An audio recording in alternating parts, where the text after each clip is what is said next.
Hi! Welcome back. Guys ఇంతకు ముంగటి సెషన్‌లో మనము visual Studio code, node JS ఇవన్నీ డౌన్‌లోడింగ్ పార్ట్ అయితే చూసాము. ఈ రోజు సెషన్‌లో ఈ విజువల్ స్టూడియో కోడ్‌కి మనం గిట్‌హబ్ కోపైలట్‌ని ఎట్లా యాడ్ చేస్తాం? సో సురేంద్ర ఈ గిట్‌హబ్ కోపైలట్ అంటే ఏంటి అసల? మనం ఎందుకు యూజ్ చేస్తాం? సో ఇన్ జనరల్‌గా మనం ప్రాజెక్ట్స్ మీద ఇప్పుడు పని చేసేటప్పుడు ఏఐ ఫీచర్స్ అన్నది యూసేజ్ చాలా ఎక్కువగా ఉంది. రైట్.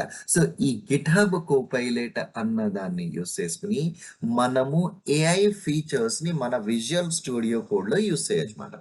దీన్ని ఇంప్లిమెంట్ చేయడం కోసం ఇది విజువల్ స్టూడియో కోడ్‌కి ఒక ఎక్స్‌టెన్షన్ కింద ఉంటది. ఈ లెఫ్ట్ ప్యానెల్‌లో ఎక్స్‌టెన్షన్స్ మీద క్లిక్ చేసి search for GitHub Copilot. Okay. GitHub Copilot.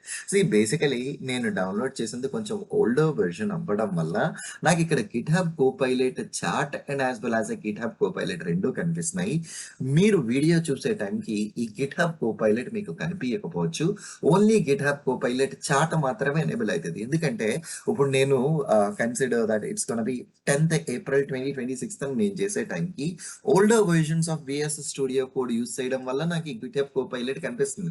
వేరాజ్ మీరు recent versions of Visual Studio Code install చేసుకుంటే మీకు ఈ గిట్‌హబ్ కోపైలట్ కనిపియదు. డైరెక్ట్ గిట్‌హబ్ కోపైలట్ చాట్ మాత్రమే కనిపిస్తది. మీరు దాన్ని ఇన్‌స్టాల్ చేసుకోవచ్చు. ఓకే. సో ఈ గిట్‌హబ్ కోపైలట్ మీద నేను ఇన్‌స్టాల్ క్లిక్ చేస్తే ఆటోమేటికల్లీ ఇది ఇన్‌స్టాల్ అయిపోతది ఒక ఫ్యూ సెకండ్స్‌లో. సో ఇప్పటికి నాకు 2 అయితే ఇన్‌స్టాల్ అయినాయి. బట్ ఇన్ జనరల్‌గా మీకు ఈ కోపైలట్ కనిపించదు. గిట్‌హబ్ కోపైలట్ చాట్ కనిపిస్తది. That you need to install. Install అయిపోయిన తర్వాత మనం చేయగలిగే నెక్స్ట్ పాయింట్ ఏంది అంటే, ఇప్పుడు ఇన్‌స్టాలేషన్ చేసేసావు ఈ కోపైలట్‌ని. ఇప్పుడు దీన్ని నీ అకౌంట్‌ని నీ గిట్‌హబ్ అకౌంట్‌తో సింక్ చేయాలి. నువ్వు ఈ గిట్‌హబ్ కోపైలట్ వాడుకోవాలి అంటే ఫస్ట్ అండ్ ఫార్‌మోస్ట్ థింగ్ గిట్‌హబ్.కామ్‌లోకి నీకు ఒక అకౌంట్ ఉండాలి. సో అందుకని మీరు ఆల్రెడీ ఎగ్జిస్టింగ్ గిట్‌హబ్.కామ్ మీకు అకౌంట్ ఉంటే that's fine. If you don't have any accounts on GitHub dot com so మీరు ఈ గిట్‌హబ్.కామ్‌ని ఓపెన్ చేసి create an account here basically ఈ గిట్‌హబ్.కామ్‌లో సైన్ అప్ చేసి just create your own account and login into that. ఎప్పుడైతే మనం ఈ గిట్‌హబ్‌లోకి లాగిన్ అయ్యి ఉంటామో నెక్స్ట్ ఇక్కడ ఫుటర్‌లో నా విండోస్ మిషన్‌లో ఇక్కడ టైమ్ ఉందండి. ఈ టైమ్ మీద ఒక ఐకాన్ ఉంది. దాని మీద నేను క్లిక్ చేస్తే ఓకే. దాని మీద నేను క్లిక్ చేస్తే హియర్ ఇక్కడ నాకు ఆప్షన్ ఉంటది. You are not signed in just sign in into your account అని చెప్పేసనని. So somehow it's not coming here. నాకు డైరెక్ట్‌లీ చాట్ వచ్చేస్తుంది. ఐడియల్‌గా ఇక్కడ మనకి సైన్ ఇన్ ఆప్షన్ రావాలి. Just 1 second. So somehow let me click on it. Okay. 1 second. So ఇక్కడ నేను ఆల్రెడీ ప్రీవియస్ ఇన్‌స్టాలేషన్ యొక్క లాగిన్ సెషన్ అయితే ఇది తీసేసుకుంటుంది. జస్ట్ 1 సెకండ్ నా ప్రీవియస్ సెషన్ మొత్తాన్ని ఈ వీఎస్ స్టూడియో కోడ్ నుంచి లాగౌట్ చేస్తాను. Just give me a second. So మీరు at the very first time మీరు లాగిన్ అయినప్పుడు మీకు ఇదైతే ఇలా ఉండదండి. ఎందుకంటే ఇక్కడ సైన్ ఔట్ ఇక్కడ కనిపిస్తుంది చూసారా మీకు?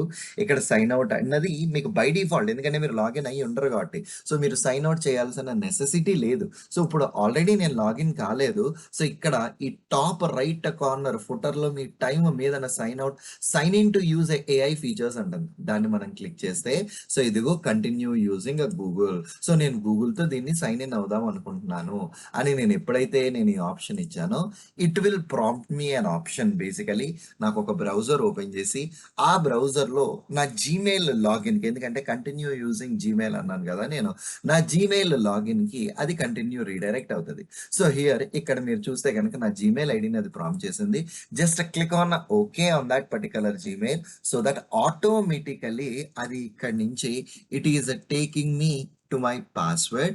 Okay, where I just need to enter my password and log in into that. Okay, so let me log in into my account once. Okay, so I just logged into my account. So నేను ఎప్పుడైతే నా GitHub అకౌంట్‌లోకి మాన్యుయల్‌గా నేను login అయ్యానో okay. So ఇది login support చేయట్లేదు. So just 1 second let me cross check it. Okay. New password. Just 1 second. Sign in. Now, somehow my login isn't working. Sign in. Okay. I was able to login. Basically me user name, me password మీకు గుర్తుంటే సరిపోతది. So నేను just login అయితే అయ్యాను సక్సెస్‌ఫుల్‌గా. నేను login అయిన తర్వాత ఇక్కడికెళ్ళి చెక్ చేస్తే github.comలోకి నీకు అథెంటికేషన్ వస్తది అంటుంది. But I didn't see any authentication here. Okay. Let me close. Okay. నేను మల్టిపుల్ లాగిన్స్ అని అది ఫెయిల్ అవ్వడం వల్ల అది క్లోజ్ అయింది. ఇక్కడ క్యాన్సిల్ క్లిక్ చేస్తున్నాను. ఓకే. సో నౌ మళ్ళా నేను ఇక్కడ sign in. Let me click on this. Sign in to use AI features. So continue with my GitHub account. So నేను ఇట్లా క్లిక్ చేశాను. And then it will try to navigate to my GitHub account. So already ఇంతకు ముందర login అయ్యాను కాబట్టి Surendra Jagannatham account ఏనా అని అడుగుతుంది. Yes, click on continue. So నువ్వు విఎస్ స్టూడియో కోడ్ నుంచి నువ్వు యాక్సెస్ చేస్తున్నావు, రైట్ ఏనా, ఆథరైజ్ చేయమంటావు అని అంటుంది. ఎస్ అని నేను ఆథరైజ్ చేయడంతో ఇదిగో నాకు ఇక్కడ చాట్ ఆప్షన్ ఎనేబుల్ అయ్యి ఇంతకు ముందర సైన్డ్ అవుట్ కాస్త ఇదిగో నీకు మొత్తం ఈ ఏఐ ఫీచర్స్ అన్ని ఇక్కడ ఎనేబుల్ అయ్యి వస్తాయండి. సో ఈ చాట్ బటన్ ఎనేబుల్ అవుతుంది. దట్స్ ఇట్ అండి. సో ఇంతవరకు మనం ఇందులో లాగిన్ అయితే సరిపోతుంది. సో మీరు అకౌంట్ క్రియేట్ చేసుకుని లాగిన్ అయితే that's more than enough. Further గా ఈ కోపైలట్ చాట్ ఎలా వాడాలి ఏంటి అన్నది మన అప్కమింగ్ సెషన్స్ లో anyways we will be looking at and we will be looking at those features మాట. ఓకే. ఇప్పటికీ మీరు విజువల్ స్టూడియో కోడ్ లో ఒక గిట్‌హబ్ ఎక్స్టెన్షన్ యాడ్ చేసి ఆ ఎక్స్టెన్షన్ కి మీరు లాగిన్ అయితే దట్స్ మోర్ దాన్ ఎనఫ్ మాట. Okay. Perfectly all right. See you again in the next lecture. Thank you. By.